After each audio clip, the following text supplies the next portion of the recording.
பேசி பார்ப்பதால் அந்த ஆசை தீருமோ பேசி பார்ப்பதால் அந்த ஆசை தீருமோ இதழ் ஓசை கேட்பதால் வேறு பாஷை வேண்டுமோ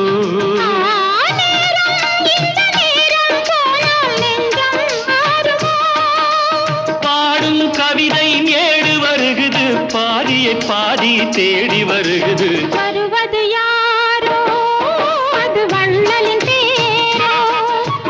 அங்கே வருவது யாரோ அது வசந்தத்தின் தேரோ வசந்தத்தின் தேரோ